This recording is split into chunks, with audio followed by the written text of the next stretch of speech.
Welcome to the Elevated Frequency podcast, where we tune into the signals of the body, decoding the stories we've been living, and moving into our next evolution of mind, body, and soul.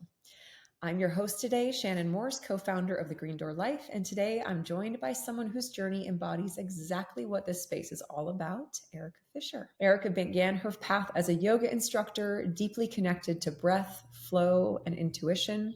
But in 2019, she stepped into the Green Door Life community as a client, and something shifted. What followed was a transformation that led her to become a certified personal trainer, certified nutrition coach, and now one of our beloved strength and group coaches here at the Green Door Life. In this episode, we're talking about what it really means to evolve physically, emotionally, and spiritually when you go from the yoga mat to the weight room. We're unpacking identity shifts, unlearning body myths, and discovering what true strength feels like when it's rooted in awareness and, most importantly, choice. If you've ever felt like you're not a gym person or wondered what's on the other side of your current routine, this conversation is for you. Let's dive in. So welcome, Erika. It's so great to Thank have you. you. I'm so excited to be here and to chat with you. Really just to hang out with you. Me too. This is all we're doing. We're just hanging out and having a convo. So, Erika, we have been in this interesting journey through Mhm. 2020. Your husband has worked with us. You worked with us. You were a yoga instructor. You and I have trained in the gym as just friends before. Like, we've gone through so many renditions. But in 2019, when you first started with the Green Door Life as a client, I really would love to hear and for people to hear what drew you at that time and what were you seeking in terms of health in your body?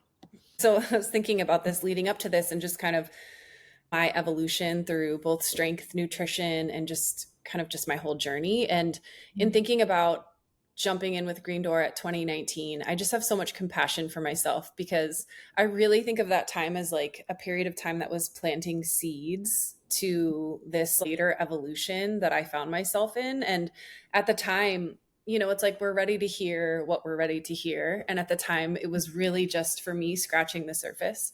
But anyways, the reason why I was initially brought to Green Door or discovered Green Door was actually Chan, Lisa's husband, your co-founder's husband. And we had been buddies for a long time. And he is like, I think the master connector. And he told me, he's like, I think that you and Lisa would totally hit it off. And he introduced us, and I kind of had followed her for a little while and saw kind of what she was putting out and what you guys were putting out. And it kind of brought me to the Green Door Life. And at that period of time, my husband and I had been trying for a second kid for a while unsuccessfully and kind of had like bumps and, false starts. And it was a really, I think at that point, I just was so over it, so over the stress of like, am I pregnant 1 month and then getting my period and just being really sad. And so we were just actively in that place of trying to expand our family. And in that, I think for myself, I just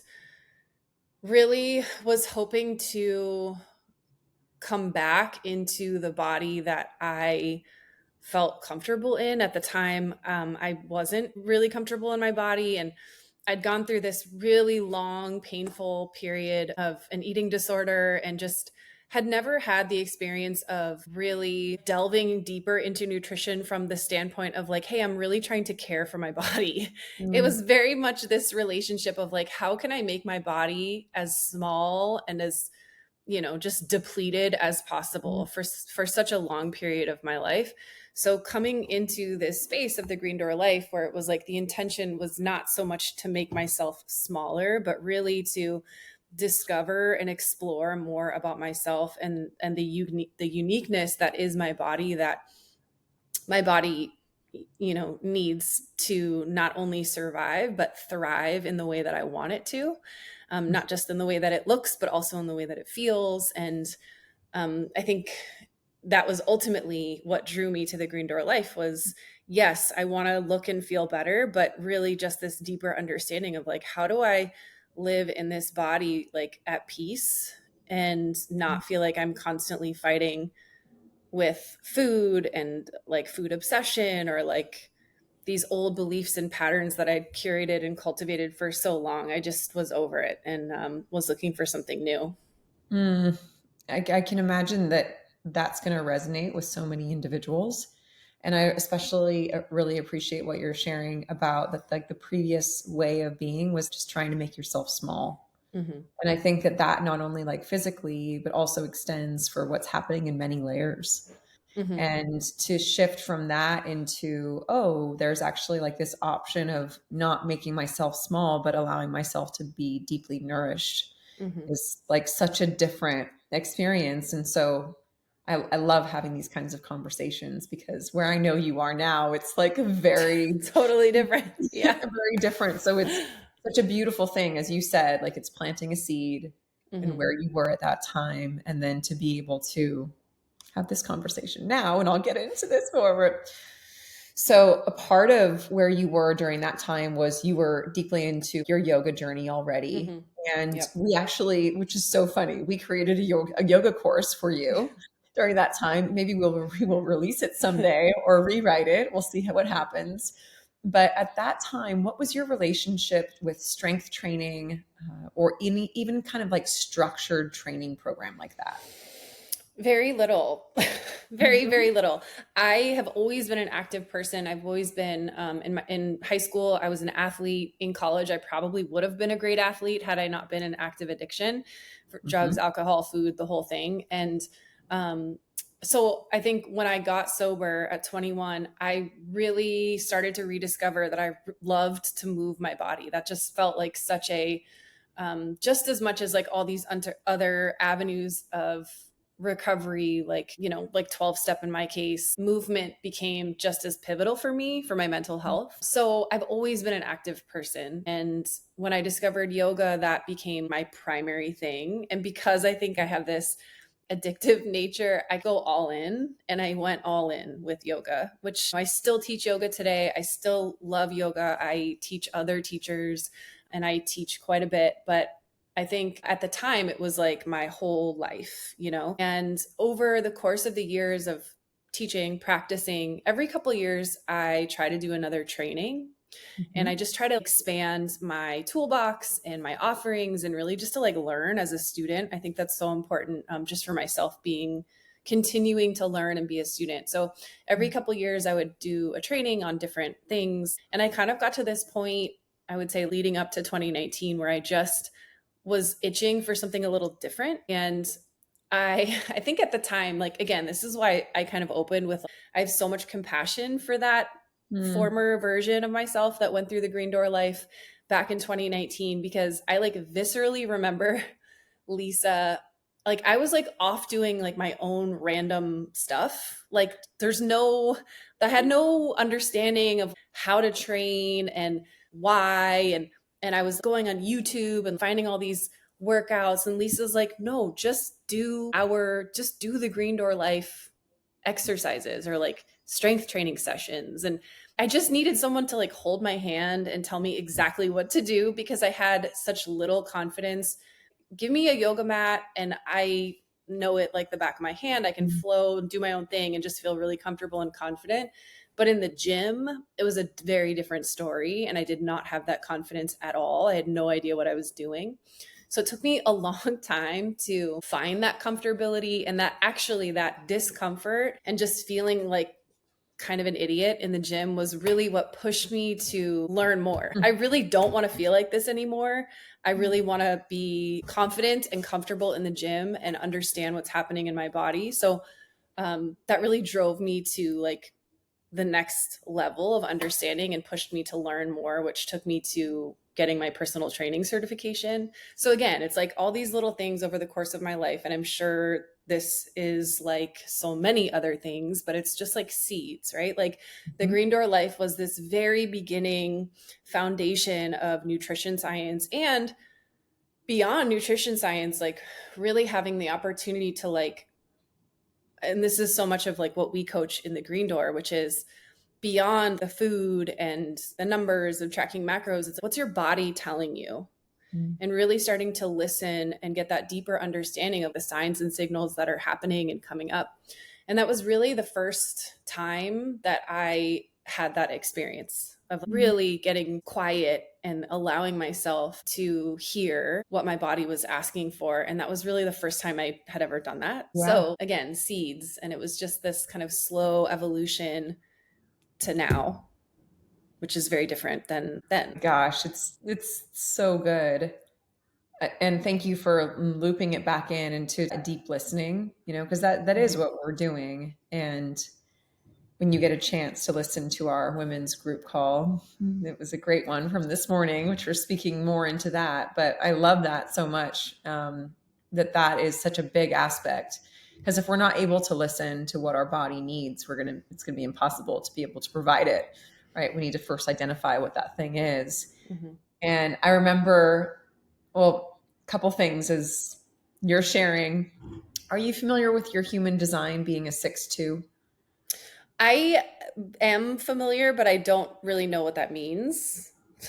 So I know intimately what it means because you and I share that Oh, profile. cool. And so as you're sharing what a 6'2" is, our life path and how we interact with life is that there is some sort of chaos or challenge or adversity.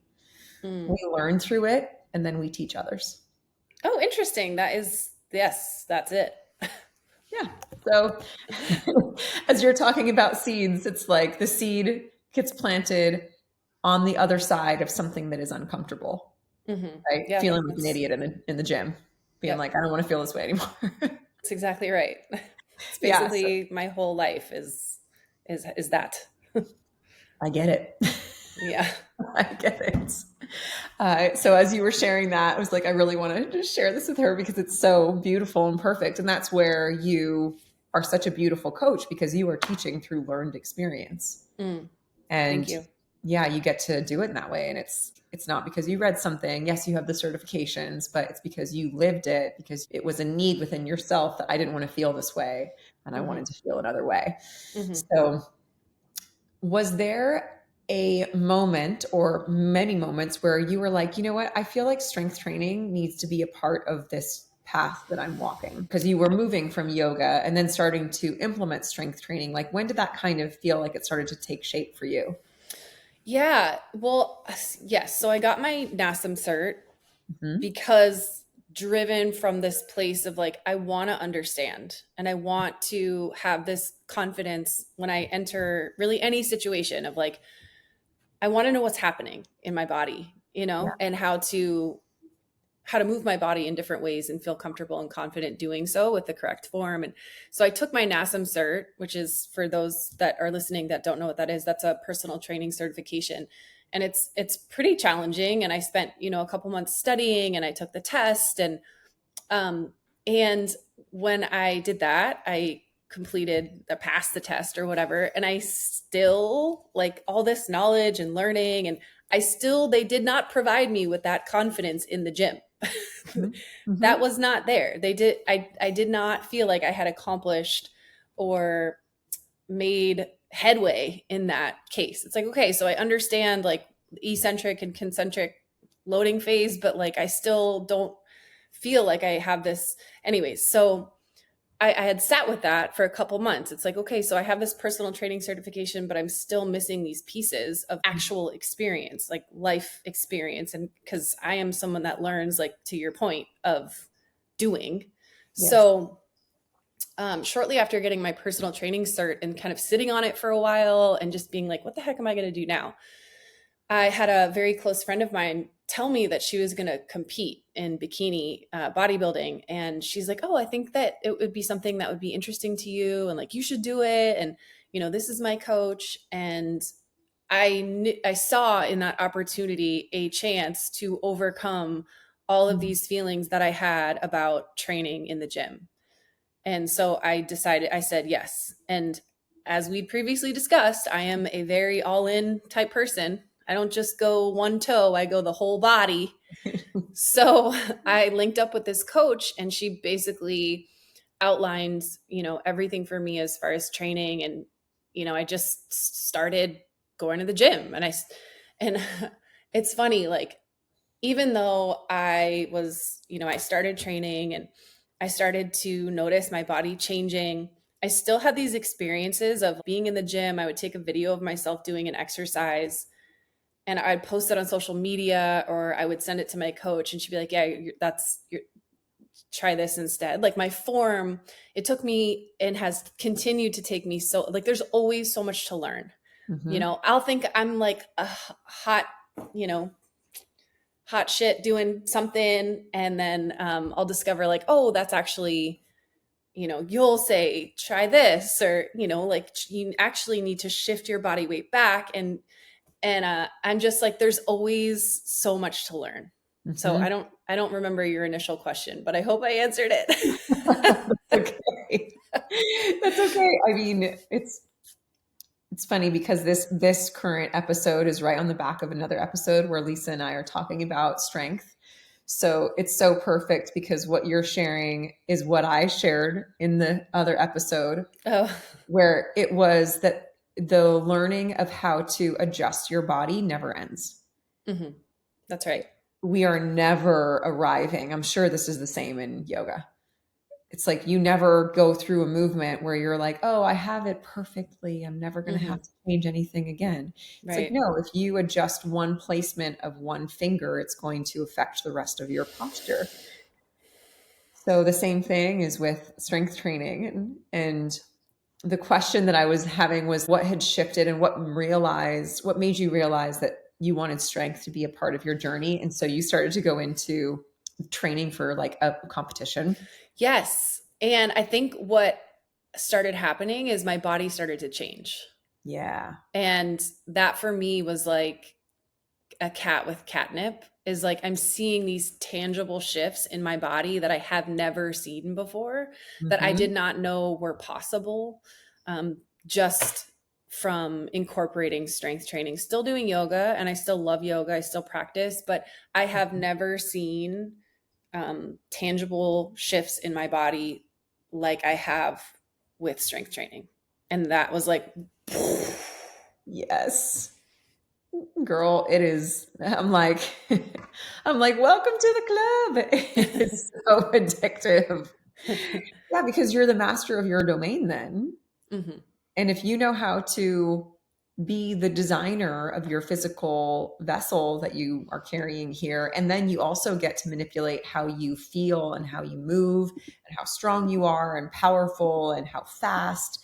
It's like once you realize that that's actually attainable, no matter where your starting point is, that you can progress and then you can feel it in your mhm. day to day life. It is so addicting.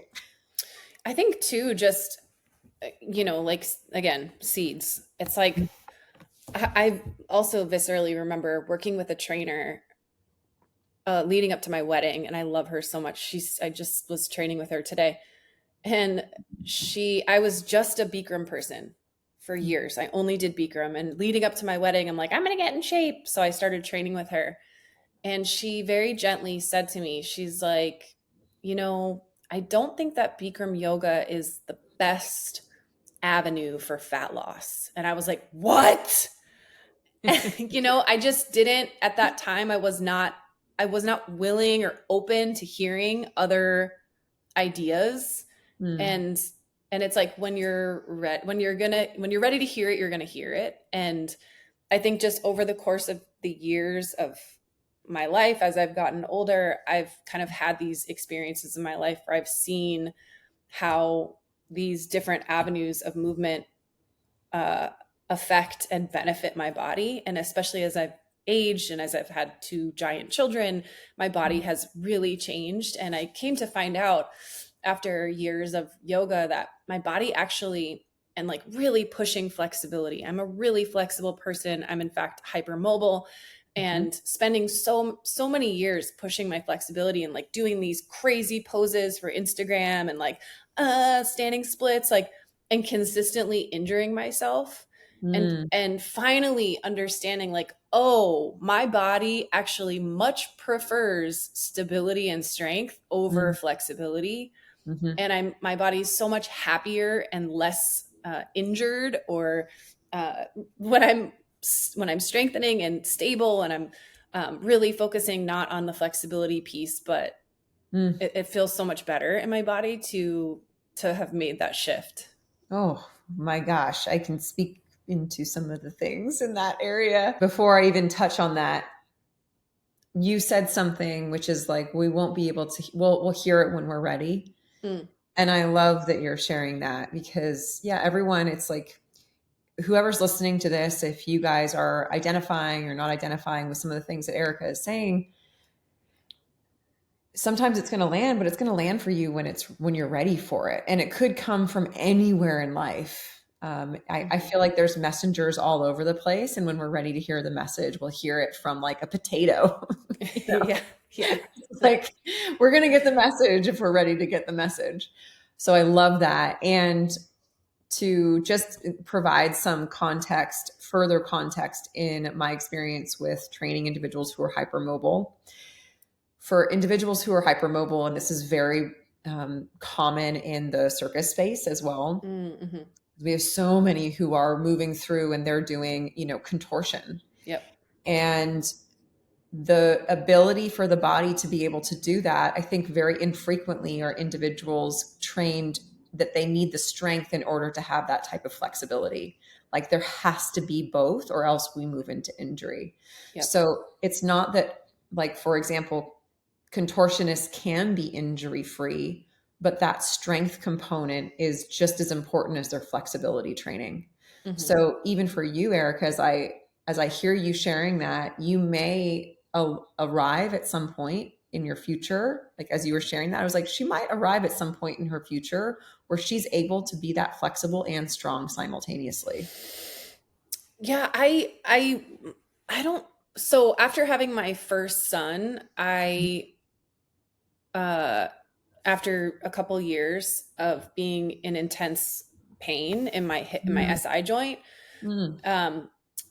I don't know that that's ever going to be the same. I have a SI dysfunction from having big babies, and the instability in my pelvis is like just an ongoing thing. So, I mean, as I've aged, it's like this humbling experience of like, and I'm actually like totally fine. I see these pictures, these old pictures that I used to post. I used to do these like extravagant photo shoots for Instagram and do these like crazy poses, and I am totally fine and at peace with the fact that that is no longer something that I do and or can do, and I'm totally okay with that. And I don't know if I ever really care that I can do a split again, but I do. Like I said, I do practice yoga. I just feel like there's been such a shift of like ego to moving in a way that actually isn't ego driven, and it's not as impressive, and I don't care. You know what I mean? Yeah, for sure. Yes. Yes. I can feel into that identity shift also. You're like, woo, look over here. Yes. My concept and that feeling was not ego driven, but more as we move and as I've experienced like my body's own journey of being able to do certain things or not. Ego aside, our body, what I've noticed is that when we combine mobility, flexibility, and strength, it's the perfect pairing. And it allows us to be flexible and strong. So I think for people who are listening, just allowing us to all kind of understand that if we have all of these components, that we actually get to experience both. And in fact, if we are not mobile, we can't truly be strong. So I think that's what's really cool about individuals like you who come from a yoga background, because there is this intentionality in movement and there is this foundation of mobility and flexibility. And then you get to take that and add strength to it. And I think there's a lot of yoga practitioners and students who may be somewhat like nervous to step into the weight room. Oh yeah. Or have, so since you came from that world, what did you kind of notice as any of maybe I don't have a better word for it right now, like dogma that would be around moving from yoga into strength, if there was any? Maybe there's not. I just think it's so interesting. I mean, I think that things are changing as there's more of a conversation in recent years about the benefits of strength training, especially pertaining to women. But I think like, you know, 10 years ago, and maybe this is just coming from my lens, which of course it is. Yeah. It was very like, if you were a yoga person, you were a yoga person. And if you were a gym person, you were a gym person. And again, this is just my experience. And there wasn't a ton of overlap, at least from what I could see. But I just think that there's so much, like I said earlier, there's so much more conversation about the benefits, especially as we age as women, and bone density and the benefits of having both. I'm seeing so many more women and working with so many more women that are both yoga students of mine and now training in the gym. It's just this kind of cool evolution of like, oh, this piece is essential as I age, and I'm not quite getting it in yoga. Yes, absolutely. Yeah. And to even expand that and to specify further, when you think about what yoga provides for you and what strength provides for you, like strength training, where do you place the differences within yourself and your own experience? Well, I can envision or like hear what you would say, but I'm going to tell you what I think about. And I think about, for myself personally, my yoga practice is much more about, both are for mental health, but for me personally, my yoga practice is so much about tuning and dropping in to myself and the present moment, and just allowing like everything else, all the noise outside, to kind of dissipate. And there's this really powerful experience of like just being in my body and being in my breath. And when I think about strength training, I think about really finding that power and empowerment for me. And yes, there is this piece of body awareness, but it's not quite the same as on my yoga mat. Yeah. And so one is for moving meditation, is really what I think about. And then the gym is this other piece where it's like, I'm here to get strong, and like those endorphins are rushing, and I feel so empowered. And it's kind of these two different, for me personally. Yeah. I love it. Beautiful. Like, benefits aside. Yeah, absolutely. I love hearing the moving meditation and then the empowerment. Like, how cool to have access to both of those. Yep. And to be able to choose them when you perhaps need to feel more grounded, rooted, centered in your body. And another one where you want to just lift some heavy shit and then put it back down, feeling badass, like both are wonderful. For those of our listeners, I want to also share the actual like physiological benefits of one versus the other. I knew you would. I know. So you covered yours, because I think there's a lot of individuals who think that yoga will give them strength and could be vertical loading that would produce osteoblast, osteoclast, so bone density and muscle building. But unfortunately, it doesn't in the same way. Just like with my first love, Pilates, it does a little bit, but it does not in the same way as vertical loading with the kind of intensity that you can get with strength training. So for individuals who are looking to really focus on stabilizing and mobilizing and the mind muscle connection, yoga is a beautiful way to start that practice and to build that foundation. And for that, mobility is actually incredibly necessary to produce strength. Like, we have to be mobile to be strong. So when people are just doing strength and they're not mobilizing at all, that actually doesn't work, and that produces injury. So I love that. I love that about yoga and strength combined, right? And then for the strength training and soliciting actual muscle building and bone density growth, we need a certain intensity and load and volume. For vertical loading, meaning like placing weight on your body, resisting gravity. That's what we're talking about with vertical loading. And that will actually produce the kind of inflammatory response in the muscle tissue that's going to allow your body, your muscles, to get stronger and not just be able to stabilize. Like, we will get stronger with yoga, absolutely, and are holding poses, but it's not the same as vertical loading in this way. So had to put that in there somewhere. I had to do it. I actually just started a weekly yoga practice, and what I'm really excited about seeing in my own body is I'm noticing my strength gains are increasing now that I've put that in there. Oh, cool. It's very cool. And I'm geeking out about it. And I'm like, oh my God, I love this. Because it's such a beautiful practice. Mm-hmm. And you may not think that it correlates to strength gains, but it does, because Mm-hmm. your body needs that, and the flow and the lymph flow and oxygen and all of these things. Mm-hmm. Okay. So in that realm of moving from the yoga world into the strength world, and I love that you're seeing and hearing that things are changing and it's becoming more kind of the norm for women, especially, Mm-hmm. but yogis, to be both. Mm-hmm. If there is any old belief pattern that might still be there from the yoga world, what do you still hear sometimes, whether it's around strength or nutrition even, Mm-hmm. that might be still people are holding on to, that you have personally dispelled that belief of within yourself? Yeah, well, I think you said it. It's like, this is enough, and this is going to make me strong, and this is going to build muscle. And I do yoga 3 times a week, and now there's this new thing that is pretty widespread throughout, I don't know, America, is hot Pilates, which is like Oh. essentially like a HIIT class in a heated room. And I taught it for a long time, and I had so much fun teaching it, and I think I was pretty good at teaching it.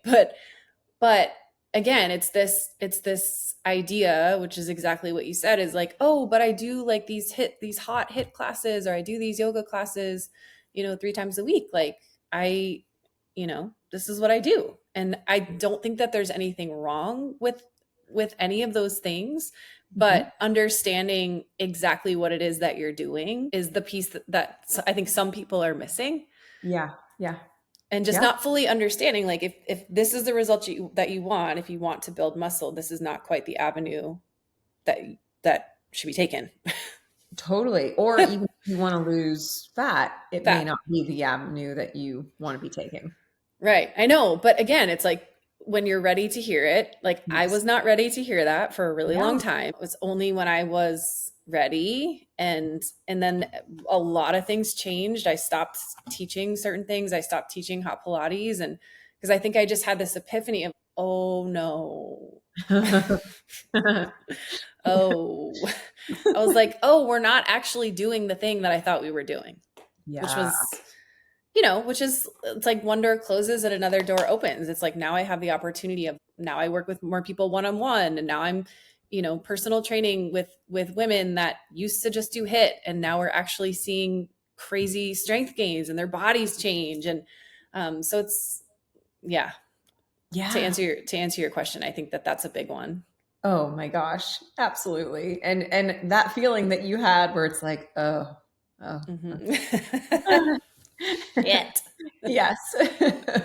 I think, yeah. And like you said, we'll hear it when we're ready to hear it. But man, when that thing lands and then you give yourself the opportunity to like test the water of the other thing, to be like, well, if that's not it, then is this it? And it's like a trust fall, Mm-hmm. trusting that that thing is going to be different and it's going to catch you. And it's like, as you were sharing, when you started to see your body change, all of a sudden you're like, oh, wait, I'm now having confirmation that this other thing is actually going to be new and different. And I had never experienced it before. And how cool is that?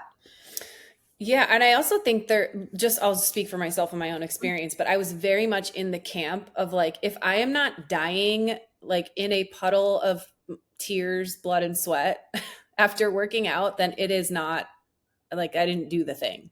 Yes. And that has totally shifted. And I know that you and Lisa are like big proponents of this. And I didn't really fully believe that until, having these different experiences in my own body of like seeing tangible shifts and changes in not just my body, but also like my cortisol levels, and the way that that's reflected to me is just in my general mood, Yes. inflammation, puffiness, all of that kind of stuff.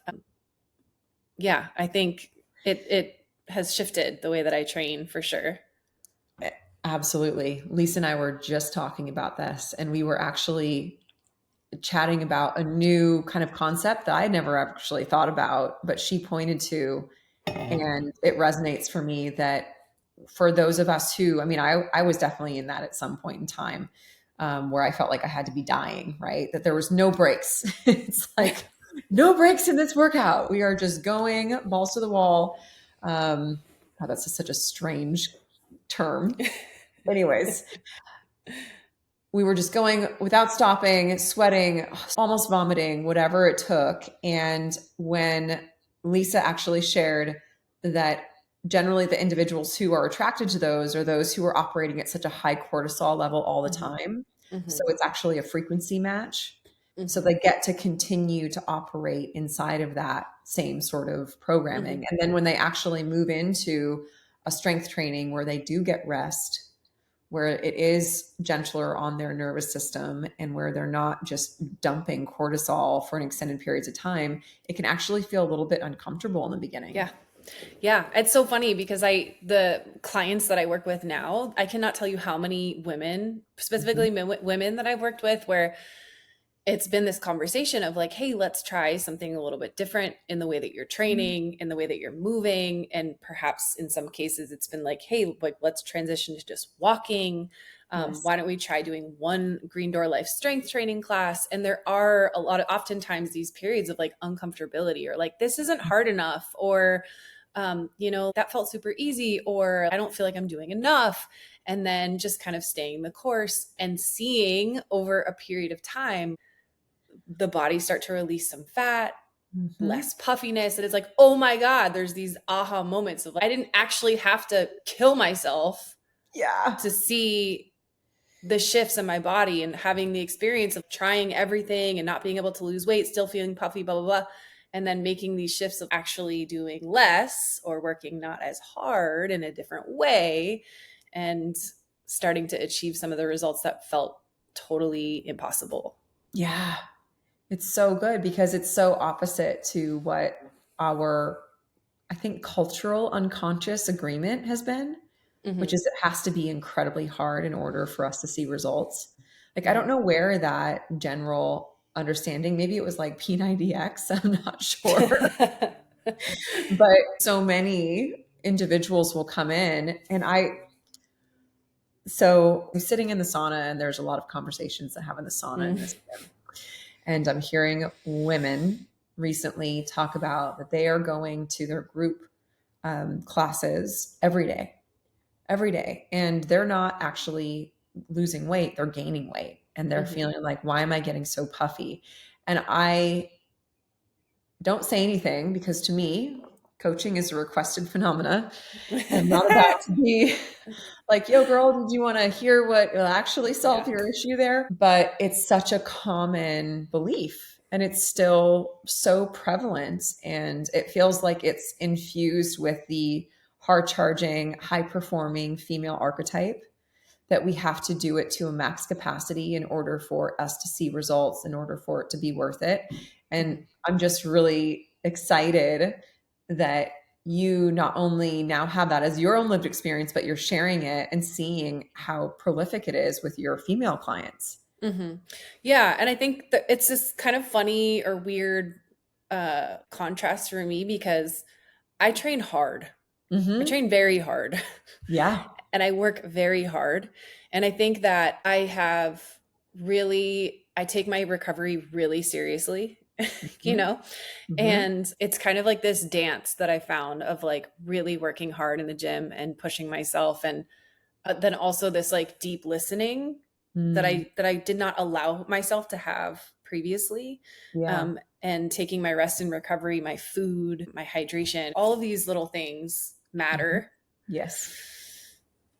So much. And we spoke about this in the women's group call this morning. And to your point, when we are training, when you're saying you're training hard, the way that lands for me, and let me know if this is accurate, is that you are pushing to your max without injury. You are intentional in your training. You are moving into, perhaps not all the time, but for the majority of the time, volitional fatigue, which means you're really pushing into that rep that you have left in the tank. And then you are prioritizing rest so that you can give it your all when you are in that place. Yeah, that's right. But what most most individuals who are going and just throwing themselves in classes, There That's is not, no rest. no. And that's No. not the same sort of training hard that you're talking about. Mm-hmm. Your hard training and that intentionality, both with the programming and with the reps and the rest and all of that, is a different type of hard that most people have never experienced. Yeah. And even though you are producing cortisol, it's not chronically being dumped into the system for an hour. Mm-hmm. And then you're able to rest effectively because you are also planning that as like a sandwich. Mm-hmm. But most individuals who go into the hot Pilates or hot yoga classes are going straight from that into the 10,000 other things that they have to do that day, and they are not getting rest. Right. So I wanted to specify that Yeah. too. Yeah. Because everyone's like, oh, she works out hard. We're like, yes, and. Yes, and. Yes, and. Okay, so moving back to some of the questions I have for you. You went from getting your NAM certification and then moving into working with a coach to go into competitions. Mm-hmm. And then you got your nutrition certification through NAMS, excuse me, you got your NASM certification, your competition training, and then you went to nutrition coaching, and then you started teaching group strength with us, Mm-hmm. which was cool. So how did that, because working with groups, at least for myself, when I started working with groups, especially through Zoom, I was like, wow, this is a really unique experience. It's one thing to be able to work with someone's body in person, but I found that actually working with individuals in a group setting in Zoom actually required me to be a better trainer Mm-hmm. because I had to look at nuance. Totally. So, what was your experience like? Because you just transitioned, and we're all very sad about that. You just transitioned from teaching our beginners group strength training to moving more into your one-on-one personal training. But what was that experience like for you? Like, what was your takeaway? What did you like about it? Well, I loved it so much because every week I was seeing the same people and I Mm-hmm. got to know this incredible group of women. But I think teaching beginners in any capacity, whether it's yoga or strength training or whatever, is always going to be the most challenging in the sense that discovering 500 ways to say the same thing, because you never know what is going to resonate or land for someone, or if they're going to be the person that needs to see it. I think for myself, starting out in my journey as a personal trainer, as someone that like works with bodies, and I knew that teaching the beginner strength class specifically was going to be one that would teach me so much and I would learn so much, not just in how to be a better teacher, but also, programming and different body types and different requirements, and learning all the modifications, especially for the beginners class, was just, it's like an experience that you can't have anywhere else, like teaching, working with different bodies and different abilities. Mm-hmm. So I think it was just such like there was so much to learn there. And I'm so grateful to have had Awesome. that. Mm-hmm. Yeah. I mean, it's such a cool, I don't know many other programs that are doing that, Mm-hmm. that are teaching individuals through Zoom in a group setting like that, especially for women and especially in a strength capacity where they can do it from their own home and get like Mm-hmm. personalized form feedback like that and really build like a connection and a community. So I think it's awesome. And it was really cool to watch you go through your journey and like see you just learn and grow as a coach in that capacity. It was awesome. So, as we kind of wrap up here, there's so many directions that we could go because you have like such an kind of a broad journey that you've had. But what does it kind of mean for you right now in your journey to embody strength? Like for you, what does it look like to embody strength now versus what it might have looked like in 2019? Oh man, I was in such a different place. I don't believe that I understood just how strong I am at that Mm-hmm. point. And I have had so many experiences over the last couple years specifically that I feel like I've gotten a taste of what's possible, Mm. that it's kind of shattered this previous vision of myself or idea that I had of myself. And this realization, like, holy shit, I'm really strong. And I don't just mean Mm. like physically lifting heavy weights. I am pretty strong, but I think just for me, it's uh just this, it's felt so empowering Mm. to discover that I am actually a really confident person in the gym. And like um I think that it's more of a feeling for me, like in my body. I just feel very like at peace with myself and in my body and in this newfound strength. Mhm. And what really feels like passion, like it Mhm. feels like a passion for me to move my body in this way, but also to help others to move their body in the way that feels good to them and to help them discover just how strong they are. Yeah, absolutely. I love that. Totally. And I mean, it's, as you're saying that, I'm like, yeah, because there's so many who don't get that feeling. And especially in the gym, like what you were talking about before, not feeling that confidence in the gym. Mhm. And now you get to walk into the gym and be like, I can fuck some shit up right now. Yeah, that's right. And that in itself is like the best feeling. Yes. And that kind of translates for me across the board. It's like, wow, I am a badass motherfucker. Yes. And Absolutely. that is a vibe. And that to me is just as addicting as starting to see tangible shifts in my body. It's wow, I am not the person that Mm. I previously this I am a much bigger version of myself and much more multifaceted, capable version of myself than I ever thought previously. 100%. Yep. Absolutely. Man, I remember having that same feeling that you're talking about, starting my own strength journey and thinking about Arnold Schwarzenegger and looking at that man and looking at everything that he's done and looking at him going, dude, of course he became governor. Of course he basically was like, look what I can do to my Mhm. physical body with my sheer willpower, habit, and effort. I can do anything. Yeah. Like if I I can mean do this, I can do anything. that's the vibe that I feel is like I don't even know what's possible. Hmm. Anything is possible. Yes. Yeah. I mean, I'm glad that you like shared that. It's so cool to hear you say that because I think that's a unique thing about strength when you are able to see the visual representation like actually manifest. You know, it's Mhm. one thing if you get a certification of some sort or you finish school, it's like you got a paper, congratulations, but it doesn't change how you interact with life in every single second. Mhm. And when you have the basis of strength and actually learn how to move your body, you are unstoppable, Mhm. especially if you can do it injury free, which is like, Mm. the point. Mm. Mhm. Point and the goal. I get pumped hearing you say that because it reminds me of the moment where I also realized that and I was like, damn, this is so cool. And that's Mhm. why it's been my jam for so long. Um, okay.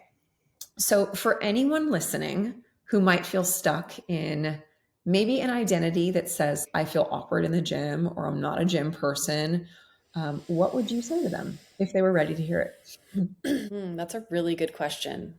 Mm. I'm thinking about what I would want to hear, and Yeah. it's that you're not alone. Mm. Like you're not the only one that has felt that. For me, what's so powerful in a lot of like my healing journeys is just hearing others' experiences of similar situations and similar feelings. Mm. And um, I think if someone that I didn't know saw me today in the gym earlier this morning, like they would probably not believe that I had previously felt so out of sorts and uncomfortable in the gym, just Mm. looking at me today, this morning at the gym Yeah. training. Yeah. So I think just sharing, like, hey, you're not alone. You're not the only one that feels this way. And like, let's do this together. Like, you don't Mm. have to do it alone, you Yes, know? totally. I didn't do it alone. Mm-mm. Yeah, I love that. That makes so much sense. And well, this is the same sort of question. Looking back at yourself at 2019, if you were to whisper something to that version of yourself just starting out, what would you say? You're planting the seed.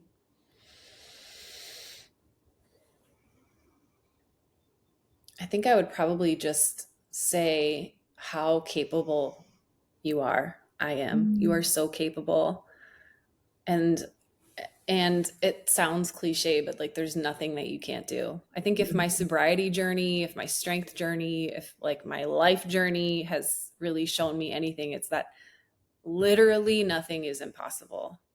So you are capable of far more than you could ever possibly imagine. It's probably what I would say. I love it. It's beautiful. Okay, so I have a new thing that we started doing, which is rapid fire questions Okay. at Hit the me. end here. So I'm going to spout them out real quick, and then you're just Okay. going to give me like the first response that you think of. Okay. Ready? I'm scared. Okay. What's one yoga pose you think every lifter should be doing? That's a great question. Malasana, squat pose. Great. I love that. Yeah. Deadlifts or downward dog? What's your current obsession? Deadlifts. Mm-hmm. What surprised you most when you first picked up a barbell? That I could actually lift it. Awesome. Which muscle group did you avoid training the longest and now secretly love, or not so secretly? I wouldn't say I love it. It's a love hate, but glutes. Mm-hmm. Yeah. Big time. What's your favorite pre-lift hype song or vibe? I'm really into In for the Kill right now by In for the Kill. What's it by? I don't know. Okay. I'm going to think of it when we hop off. I'm going to be like, ah! Perfect. We might be able to put it in the show notes. One thing yoga gave you that strength training deepened even more. Relationship to self. Amen to that. Absolutely. And if you could describe your body now in 3 words, what would they be? Powerful, badass, strong. Awesome. Yeah, absolutely. Hell yes. I love it. I love these rapid fire questions. They're so fun. It's like, think fast. Awesome. Okay. So for those individuals who are listening and they want to work with you, what are the best ways to work with you right now, Erika, both in like nutrition and strength? Yeah. You mean ways to find me or ways to work with me? Both. Okay. So I spend a lot of time on Instagram at Erika Fisher Moves, Erika with a K and Fisher with a C.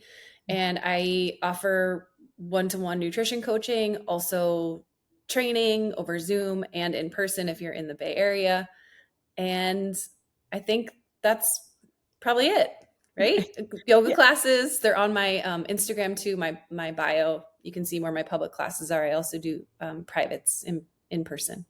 Awesome. Yes. And specifically for individuals who don't know about the Green Door or they're getting sent this, Erika is one of the Green Door nutrition coaches. So you can find her also at thegreendoorlife.com, but she has all of her links for her Green Door Life coaching. And if you want to work with her in person for strength training, in her Instagram also. You got it. Yeah, there you go. Broadening the scope. Okay, awesome. This has been really, really fun. And it's been super fun to hear about your journey. And I hope you dive more into your 6'2" profile because it's really interesting. I know. Well, you're going to send me down a rabbit hole now. I have to find out. The rabbit hole has definitely begun. Enjoy it. It's a deep one. Oh my gosh, it's a deep one. So thank you so much for taking the time. It was so fun. Thank you so much. Always a pleasure to hop on and chat and hang out. Absolutely. And thank you everyone for your time and for listening. And again, if you're looking to learn more about strength, come to thegreendoorlife.com, either working with Erika in our one-on-one strength training, personal training programs. We also have some group strength training that's coming up in May. And so you can check that out. It's called Awaken Your Strength. And for everyone, we will see you next time. Thanks for joining. Bye.